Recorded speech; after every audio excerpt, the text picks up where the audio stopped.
Drácula, un nombre que inspira miedo y terror. Un asesino sediento de sangre inmortalizado en novelas y películas. Las impactantes leyendas de este vampiro se han transmitido a través del folclore, de los mitos y del éxito editorial del autor irlandés Bram Stoker, Drácula, inspirado en un príncipe rumano del siglo XV llamado Vlad el Empalador. Descubriremos la historia de este personaje en La verdad sobre Drácula. La verdad sobre Drácula.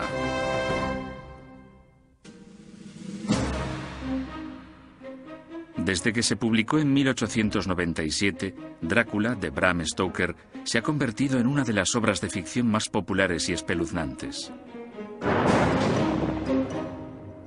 Esta exitosa novela de terror se ha vendido tanto que ha sido editada constantemente durante más de 100 años.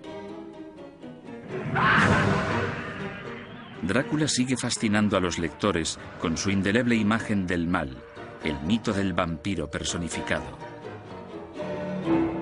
I am Dracula. La percepción visual de Drácula debe mucho al retrato cortés y elegante que del personaje hizo Bela Lugosi en su película en 1931. Pero el príncipe de las tinieblas de Stoker es mucho más maléfico. Un demonio con dientes afilados como agujas y con rasgos puntiagudos y grotescos. Drácula es un vampiro, un muerto que tiene que ingerir sangre de los vivos para sobrevivir y que al hacerlo los convierte a su misma especie. Un monstruo con la sangre de cientos de víctimas corriendo por sus venas es un personaje muy poderoso. Pero el verdadero poder de Drácula yace en la historia que lo rodea. Una historia que Bram Stoker creó combinando miles de años de tradición vampírica, supersticiones del viejo mundo y hechos históricos en la persona de un cruel tirano rumano del siglo XV conocido como Vlad el Empalador. Aunque quizá igual de importante es el hecho de que Stoker incluyera en dicha creación elementos de su propia vida angustiada y de la época victoriana en la que vivió.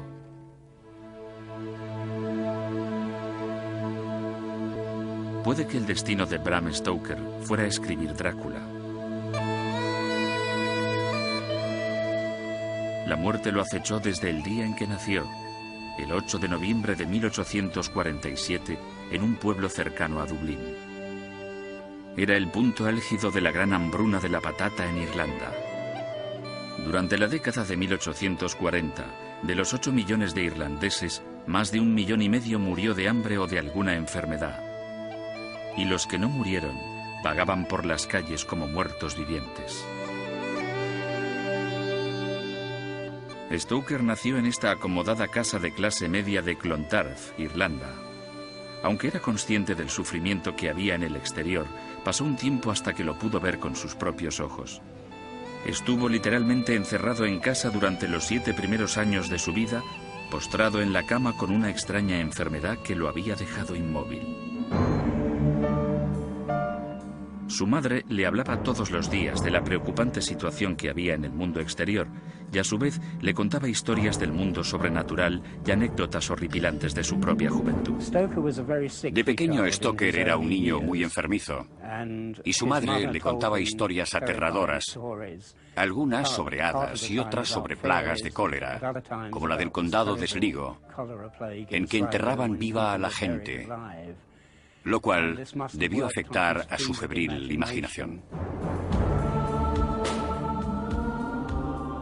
A los 7 años, Stoker se recuperó milagrosamente. Al fin era libre para jugar en el cercano cementerio. Al lado de donde vivía había un cementerio de suicidas. Era un lugar aparte destinado específicamente para aquellos que se habían suicidado. Se sabe que Stoker pasó horas y horas jugando ensimismado en aquel cementerio. Puede que sea una de las razones por las que tenía ese concepto de los vampiros como gente que seguía vagando por este mundo.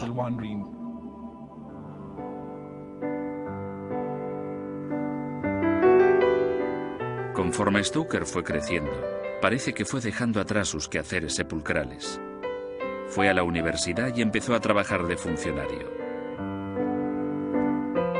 En 1878 se casó y se trasladó a Londres, donde empezó a trabajar como representante del renombrado actor de teatro Henry Irving.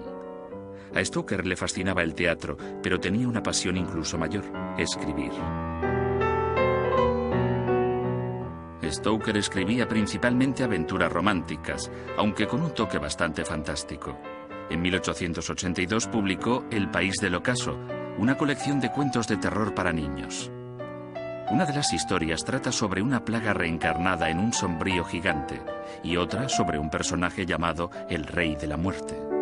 Por aquel entonces solo se habían escrito unas cuantas historias sobre vampiros, como Barney the Vampire, un coleccionable en revistas del año 1847 surgido en Gran Bretaña. Pero lo que llamó la atención a Stoker fue un libro publicado en 1872. A él le había impresionado una obra de un compatriota suyo irlandés, Sheridan Le Fanu, que había escrito Carmilla, una novela sobre una vampiresa.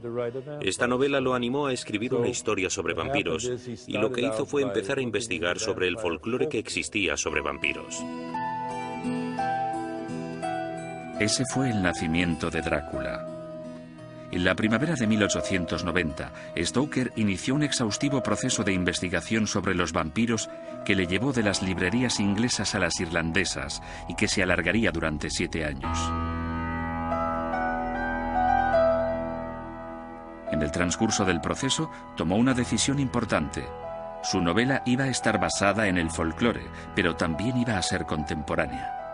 En su libro se utilizarían modernas invenciones como la máquina de escribir o el dictáfono. Drácula sería el producto de una sociedad en transición.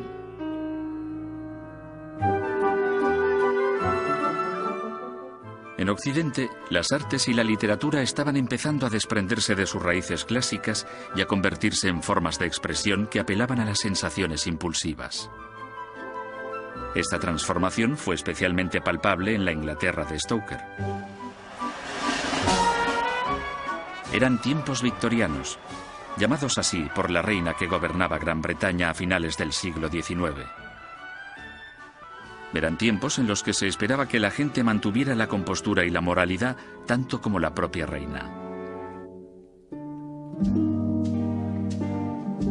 Sin embargo, una nueva forma de ficción se estaba haciendo cada vez más popular entre el público británico: la novela gótica.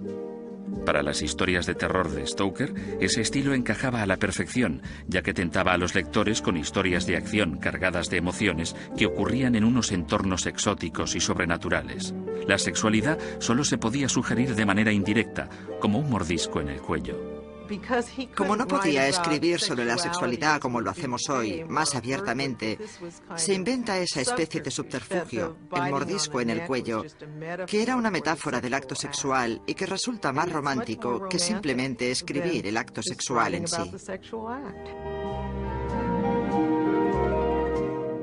No obstante, aunque las víctimas de Drácula eran mujeres, nunca llegó a atraerlas.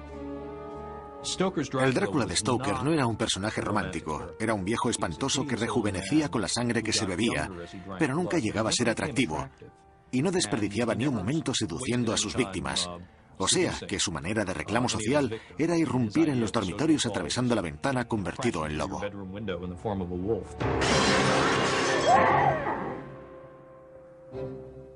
En aquella época, el origen del ser humano era un tema candente en Inglaterra. Se había publicado recientemente El origen del hombre de Charles Darwin, obra en la que se basa el pensamiento evolucionista. Stoker escribió su obra cuando las teorías de Darwin estaban derrumbando el pensamiento victoriano, y Drácula era una especie de personaje progresivo que retrocedía en la cadena evolutiva para convertirse en murciélago o en lobo. En él se difuminaban las diferencias entre el hombre y el animal. Drácula también se inspiraba en los hombres que se comportaban como animales. En otoño de 1888, solo 2 años antes de que Stoker empezara a investigar sobre Drácula, en los periódicos abundaban las historias de Jack el Destripador. Este misterioso asesino atacaba salvajemente a jóvenes mujeres en las calles neblinosas del East End londinense y lo hacía por la noche.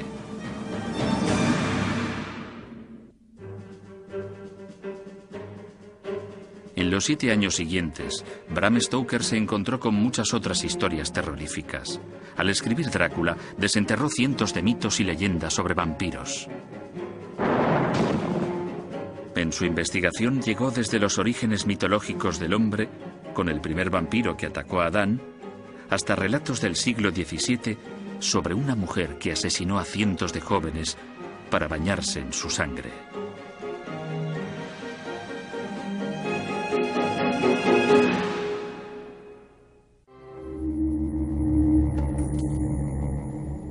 En las páginas de Drácula, el cazador de vampiros, el Dr. Van Helsing, habla sobre la historia de los vampiros. Ya que, permítame que se lo diga, es conocido allá donde ha estado el hombre. En las antiguas Grecia y Roma, en Francia, en la India y en China. Esto es lo que Bram Stoker descubrió en sus 7 años de investigación que dieron como resultado la creación de Drácula. Había mitos y leyendas sobre vampiros casi en cualquier lugar y momento de la historia. No hay ninguna civilización que no tenga alguna variación sobre el concepto de vampiro o de ser que vuelve de la tumba para alimentarse de la sangre de los vivos.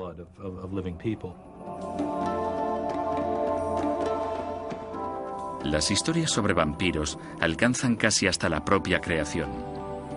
Según algunos estudiosos hebreos, el primer hombre de la tierra fue perseguido por el primer vampiro del mundo, la mujer de Adán, Lilith.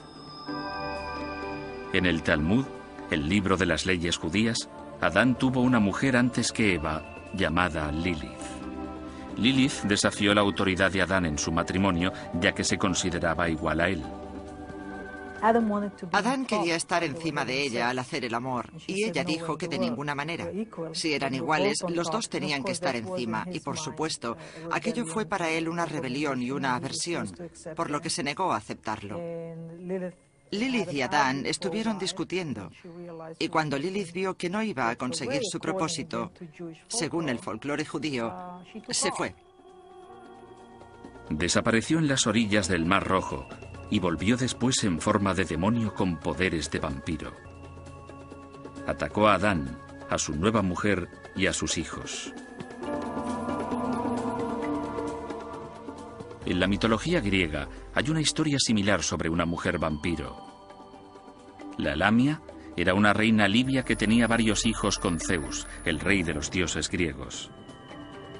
Cuando Hera, la mujer de Zeus, atrapó a sus hijos, la Lamia se transformó en una criatura que atacaba a los hijos de otras madres y se bebía su sangre.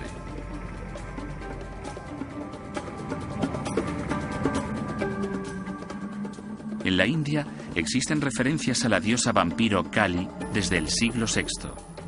Era una criatura con varios brazos, un collar de calaveras y una mandíbula llena de colmillos que goteaban sangre.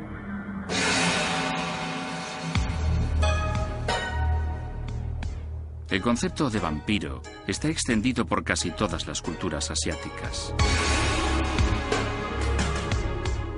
En Malasia, el vampiro era un ser que se posaba cerca de las cunas de los niños pequeños, a los que chupaba la sangre con su larga lengua de serpiente.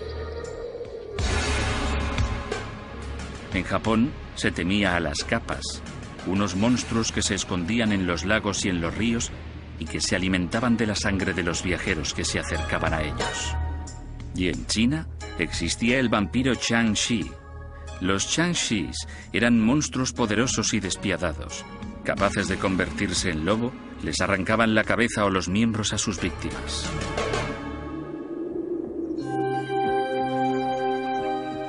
En la cultura azteca de México existía un dios murciélago vampiro que se alimentaba de sangre y llevaba las almas desdichadas a las profundidades.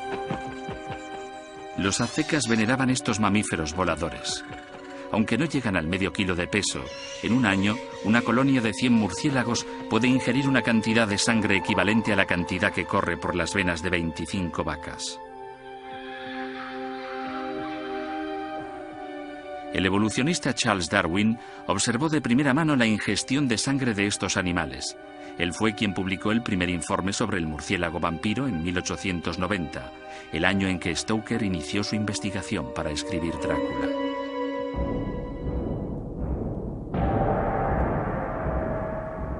Al escribir Drácula, Bram Stoker encontró una importante fuente en las supersticiones sobre vampiros en Europa. Se trataba de un libro llamado La tierra de más allá del bosque, que es la traducción de la palabra Transilvania. Situada en la actual Rumanía, Transilvania era un país aislado, rodeado de escarpadas montañas. Stoker descubrió que en aquel lugar había una larga tradición de historias de vampiros.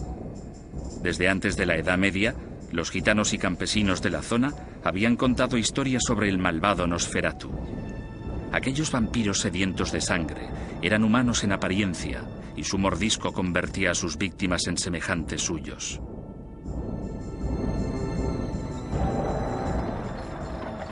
Las historias de vampiros que se originaron en Transilvania eran historias para explicar lo inexplicable. Incluso en la propia época de Stoker, la visión que de la muerte y las enfermedades se tenía estaba envuelta en ignorancia y superstición. La histeria era una enfermedad común. Aquellos que la contraían eran considerados vampiros, incluso después de muertos y enterrados. Si se sospechaba que alguien estaba haciendo daño al pueblo o a sus habitantes, se abría el ataúd y como en aquel tiempo no se embalsamaba, el proceso de descomposición del cuerpo hacía que las caras se hincharan y parecieran llenas. De este modo, sería fácil que por los derrames internos de los órganos apareciera sangre en la boca. Y así los habitantes pensaban que el muerto había salido y se había alimentado de los vivos. Para asegurarse de que en ningún caso el vampiro reincidiera en sus actos, las leyendas cuentan que el cadáver podía ser decapitado o quemado. Aunque Stoker encontró otro método en su investigación que se convertiría en la imagen de cómo hacer que un vampiro se quedara en su tumba. Una de las maneras de enfrentarse a un vampiro era haciendo que permaneciera en la tumba. Y una de las maneras de hacerlo era clavándolo al suelo con una estaca. La idea era que el cuerpo quedara fijado en la tierra. A la vez que estas historias paganas empezaron a extenderse por el resto de la Europa cristiana en el siglo XVII, los símbolos cristianos se iban incluyendo para luchar contra los vampiros. Los fieles no siempre creían en las leyendas de Nosferatu, pero por si eran ciertas, era mejor estar prevenidos. La estaca para clavar a un vampiro tenía que ser de roble, la madera con la que estaba hecha la cruz de Cristo. Objetos sagrados como el crucifijo convertían a los vampiros en seres indefensos. Contra lo que el cristianismo no podía luchar era contra el mito. Los vampiros todavía eran acusados de causar plagas y epidemias. Las historias se volvían aún más sobrecogedoras cuando aparecían personas a las que realmente les gustaba la sangre.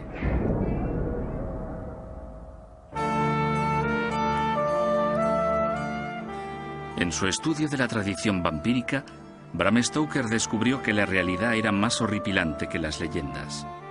Ese era el caso de Elizabeth Bathory, la condesa sangrienta. Nació en 1560 en una de las familias más poderosas de Hungría. Todos sus deseos eran cumplidos por sus sirvientes, pero en 1604 las sirvientas jóvenes del castillo de Elizabeth empezaron a desaparecer.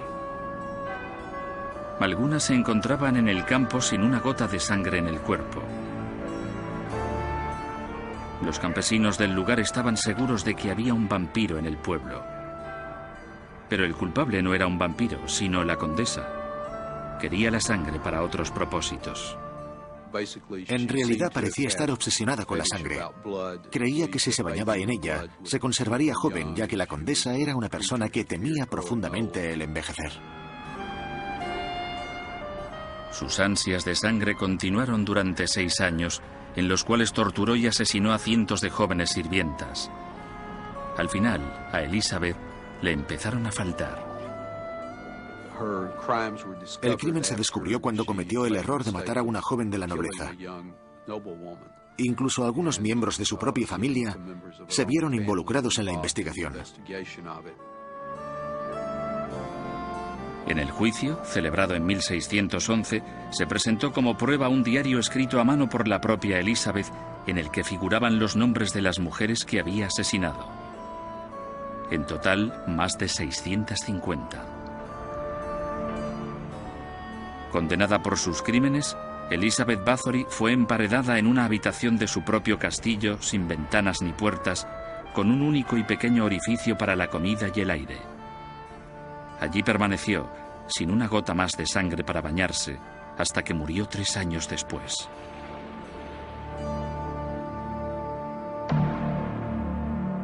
Pero Stoker pronto descubriría que los crímenes de Elizabeth Bathory no eran nada en comparación con los del hombre cuyo apetito de sangre era mucho más horripilante. El hombre en el que Stoker encontraría su mayor inspiración para escribir su novela. Una persona real que mató a miles de personas y que bebía la sangre de sus víctimas. El hombre que dio nombre a Drácula.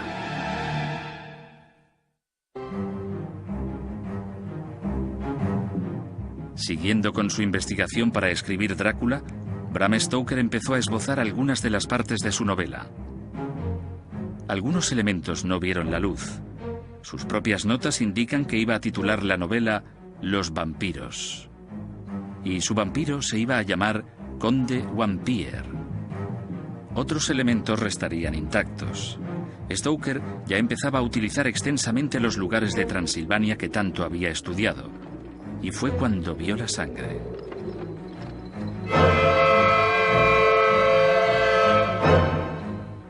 Stoker topó con los relatos de un verdadero bebedor de sangre de Transilvania.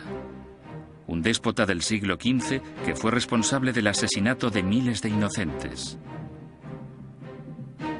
Vlad el Empalador. Para Stoker iba a ser una inspiración inhumana. Para su vampiro, Vlad le iba a proporcionar al personaje de Stoker una línea de sangre histórica y un nombre, Drácula.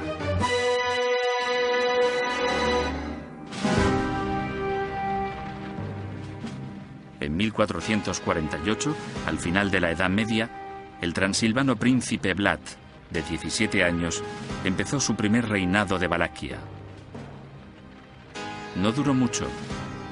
En Valaquia, ser gobernante era una profesión de corta duración. Situada en lo que hoy en día es Rumanía y al sur de los Alpes transilvanos, Valaquia era un pequeño país disputado por 2 de las fuerzas más poderosas de la historia. Al oeste y al sur se encontraba el Imperio Otomano de los turcos, que estaba en pleno auge y que intentaba abrirse paso hacia Europa. Acababa de derrotar al Imperio Bizantino. Constantinopla, su capital, había caído en manos turcas hacía tan solo 3 años. Al este y al norte se hallaba la Europa cristiana, cuyos líderes estaban empezando a temer que los turcos musulmanes acabaran conquistando también sus reinos. Los dominios de Valaquia cambiaban de manos constantemente. Los turcos solían asaltar las ciudades del sur a pesar de las alianzas que firmaban con los gobernantes del lugar, mientras que en el norte el reino de Hungría se esforzaba por hacerse con el control del país. Ellos también llegaban a acuerdos con los gobernantes valacos o simplemente los asesinaban. El gobernador Juan Hunyadi, con el apoyo de la clase alta valaca, ordenó que se asesinara al padre de Vlad, el anterior rey de Valaquia. Posteriormente, al hermano de Vlad, que era el siguiente en la línea de sucesión al trono, le quemaron los ojos y fue quemado vivo. El joven Vlad tomó el control del país, aunque solo durante 2 meses. No pudo consolidar su liderazgo y se fue. Vladislav II, apoyado por los húngaros, se convirtió en el nuevo príncipe. Vlad quería volver a hacerse con el trono. Quería conseguir una Valaquia libre de húngaros con la ayuda de los turcos. Quería vengar el asesinato de su padre y de su hermano. Con el tiempo, el nuevo príncipe de Valaquia, para sorpresa de sus partidarios húngaros antiturcos, inició una política en favor de los turcos. Después de 7 años de exilio, Vlad fue capaz de reunir suficiente apoyo para enfrentarse a Vladislav II, asesinarlo y recuperar el trono valaco. Entonces empezó el verdadero terror.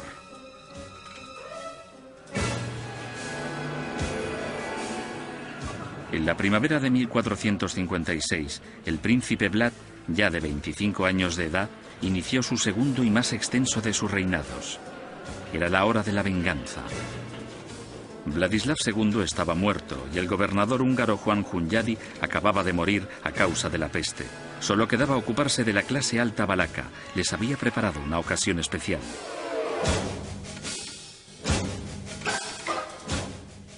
Aquí, en Tirgoviste, la capital de Valaquia, el príncipe organizó una celebración para inaugurar su nuevo palacio. Invitó a 500 aristócratas junto con 5 obispos de la región. Tras el día de los festejos, el príncipe Vlad ordenó que todos sus invitados, sus esposas y sus sirvientes fueran empalados.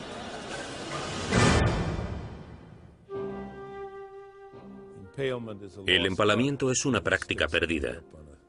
Se trataba de clavar al sujeto en un poste o palo, una especie de crucifixión, una manera de morir espantosa. Era el reinado del horror, algo muy efectivo. No era muy moral, pero mantenía a la gente bajo control. El príncipe Vlad se iba a asegurar de que aquel reinado iba a durar más que el primero. Ejecutó a inocentes junto a culpables. Sus víctimas se exponían para que sirvieran de ejemplo. Se le empezó a conocer con un nuevo nombre: Tepes, palabra rumana que significa empalador. Sin embargo, la mayor reputación de Vlad Tepes le viene por actos de depravación incluso más crueles. Mientras cenaba entre sus víctimas empaladas, primero les extraía la sangre, la guardaba en cuencos y luego mojaba el pan en ella, casi sorbiéndola. Este fue el personaje que fascinó a Bram Stoker, una persona que en verdad bebía sangre. Entonces fue cuando Stoker descubrió que Vlad el Empalador tenía otro nombre. Él nunca firmaba bajo el nombre de Vlad el Empalador, o al menos nunca se llamaba a él mismo así. Puede que otra gente te llame el Empalador, pero tú no vas a ir por ahí presentándote como Vlad el Empalador. Los enemigos te llaman por ese sobrenombre, pero tú no. Él se refería a sí mismo como Vlad Drácula. Y tenemos 2 documentos de Sibiu, que es una ciudad de Transilvania, en los que se ve claramente su nombre como Vlad Drácula. Vlad el Empalador era el verdadero Drácula. Era un nombre que había heredado de su padre, que formaba parte de una orden especial para luchar contra los turcos. Su padre se llamaba Drácul, Vlad Drácul. Le venía de la Orden del Dragón que le había sido concedida por el emperador sacrorromano Segismundo en Nuremberg en el año 1431. Y en el nombre Drácula, a la A final se le llama eclíptica. Significa hijo de, como Iván Ivanovich, que quiere decir hijo de Iván, a fin de cuentas hijo de Drácul. Significaba hijo de aquel al que pertenece la Orden del Dragón. El nombre impresionó tanto a Stoker que cambió el nombre de su personaje Vampire por el de Drácula.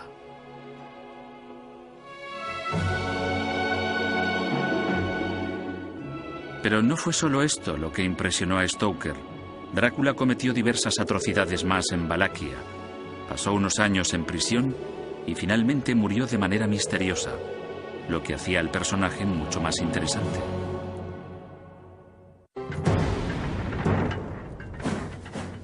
Gracias a la invención de la imprenta a mediados del siglo XV, las historias del reinado del terror de Vlad el Empalador circulaban por toda Europa. Y algunas incluían su verdadero nombre, Drácula. Un panfleto alemán de la época atraía la atención de los lectores con la siguiente historia de terror. Este es el comienzo de una horripilante y cruel historia sobre un hombre salvaje y sediento de sangre, Drácula. Sobre cómo empalaba y asaba viva a la gente, sobre cómo desollaba a sus víctimas y hervía sus cabezas en una olla, sobre cómo cortaba a trozos a los infortunados como si con ellos quisiera preparar un puchero. Los gobernantes europeos también leían las historias sobre las atrocidades de Vlad. Algunos, como el Papa Pío II de Roma, no daba su aprobación a sus métodos, pero le reconocía la importancia que tenía para contener la invasión otomana.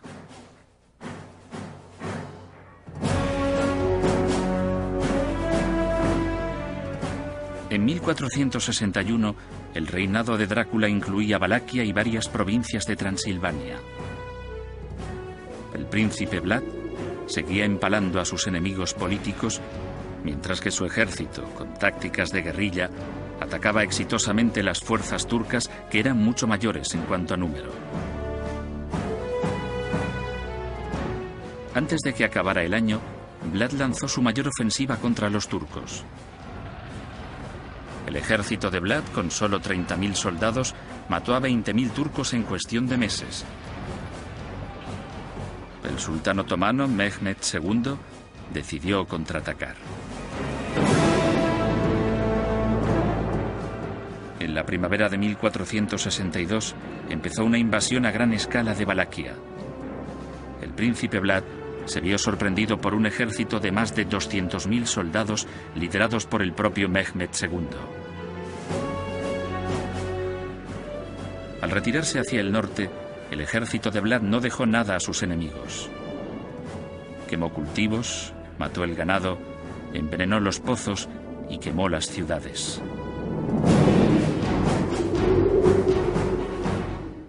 Los turcos acabaron por abrirse camino hacia Tirgoviste. Vlad había dejado la capital en ruinas. Pero peor fue el horripilante espectáculo que había montado Vlad con los prisioneros turcos capturados el año anterior.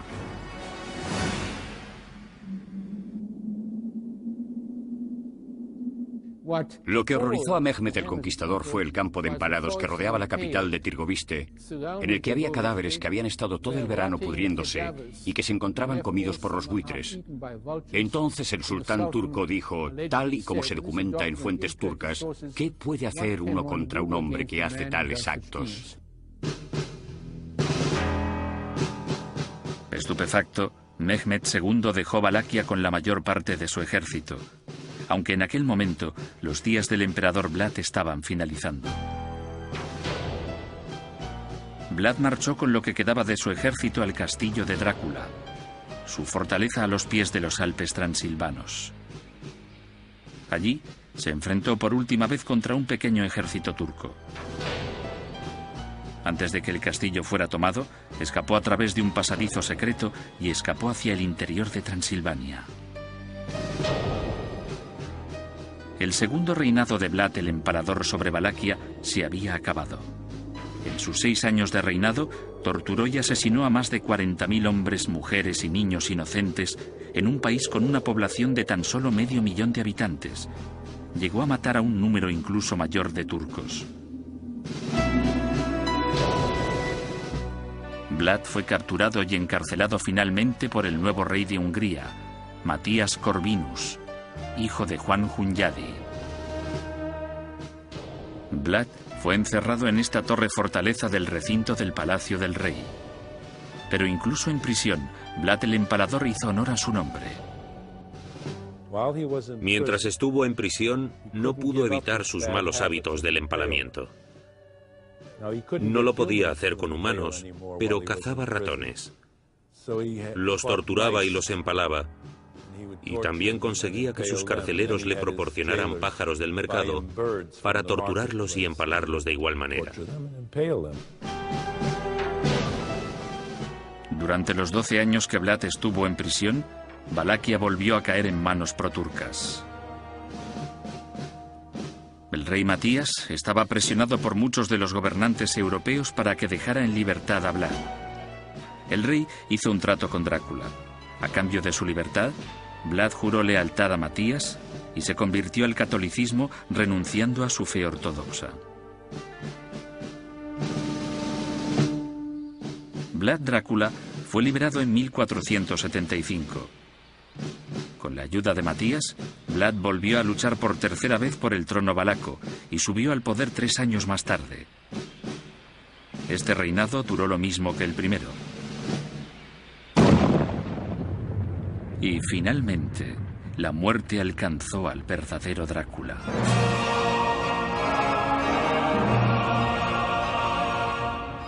Fue asesinado en diciembre de 1476. Algunos relatos dicen que fue asesinado por la clase alta valaca que quedaba en el país, que no podía permitir que Vlad el Empalador volviera a reinar. Otros cuentan que murió en una batalla contra los turcos. En cualquier caso, su muerte le fue presentada a Mehmed II como una prueba de que el odiado Empalador había muerto al fin. El cuerpo decapitado de Vlad Drácula fue trasladado a un monasterio cercano a la ciudad de Snagov. Él había elegido personalmente aquella iglesia para que fuera su lugar de descanso eterno.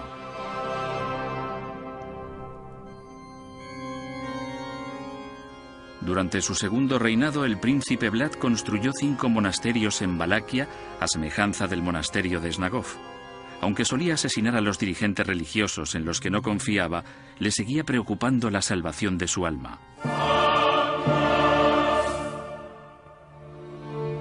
Pero la malvada alma de Drácula nunca iba a poder ser purificada.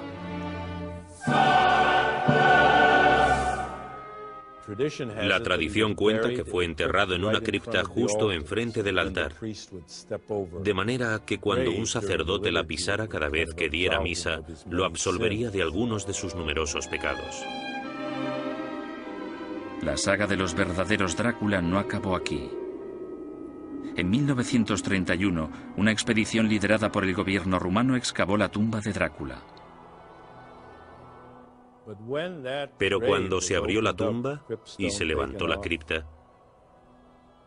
no se encontró el ataúd ni el cuerpo, sino huesos de animales, no los huesos de un ser humano.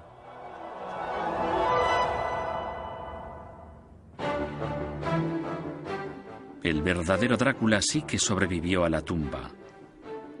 Bram Stoker no solo inmortalizó su nombre, sino que también utilizó su vida en su novela.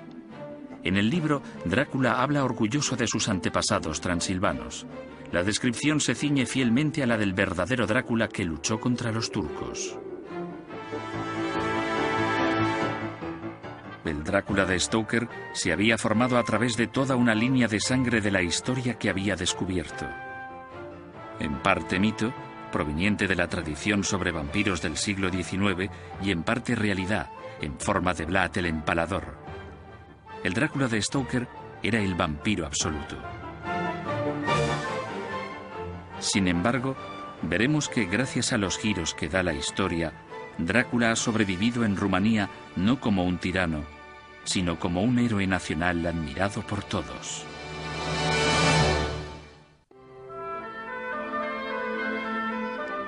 Drácula, de Bram Stoker, se convirtió en una de las obras más perennes de la literatura moderna, aunque su autor nunca supo de su gran éxito. Del octavo de los 17 libros que escribió, Stoker nunca pudo obtener provecho económico en vida.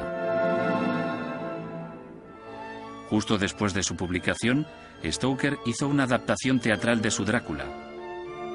Fue un fracaso total. El estreno y el cierre tuvieron lugar la misma noche. En 1912, un Stoker cansado murió en la oscuridad y la pobreza a la edad de 64 años. Como era su voluntad, fue incinerado y no enterrado. Irónicamente, fue el teatro el que resucitó a Drácula.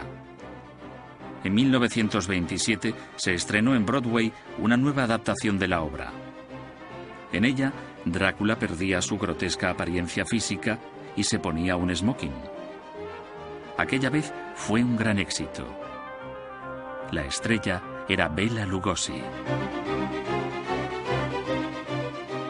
Lugosi también protagonizó la versión cinematográfica que se hizo 4 años después, y Drácula continuó con su éxito para convertirse en la obra literaria con más adaptaciones cinematográficas. La versión de Francis Ford Coppola de 1992 fue un éxito de taquilla, recaudando más de $192 millones en todo el mundo. Se utilizó la imagen de Drácula como atractivo, no como repelente. Aparecía en cientos de bienes de consumo, desde juguetes hasta bolsas de patatas. El propio libro se convirtió en todo un fenómeno. Publicado en todo el mundo, la novela se ha traducido a más de 50 lenguas. En la Rumanía actual, todavía se refieren al verdadero Drácula como Vlad Tepes en los documentos oficiales. No es considerado un tirano despiadado, sino un héroe nacional por haber luchado contra los turcos. Parte de su armadura se exhibe en el Museo Militar Nacional de Bucarest.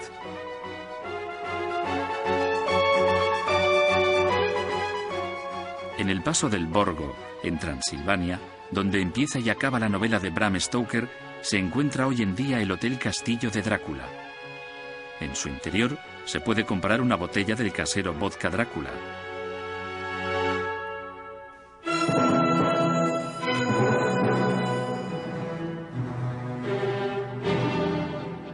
En esencia, Drácula es más que una buena historia de terror, y más que el brutal príncipe de Valaquia.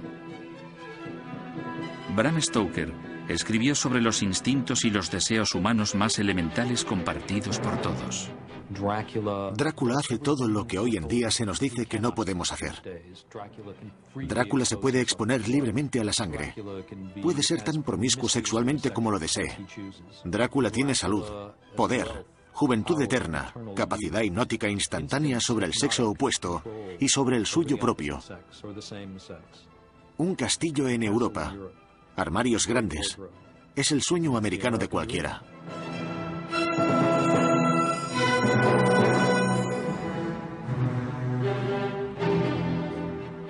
El precio que pagó el Drácula de Stoker por su poder fue alto. Pero el encanto de dicho poder es lo que siempre perseguirá a la humanidad. El mismo que se puede encontrar en los rincones más profundos de nuestros corazones. Es por eso que la historia de Drácula nunca morirá. Eso fue lo que descubrió Bram Stoker cuando fue en busca de la historia.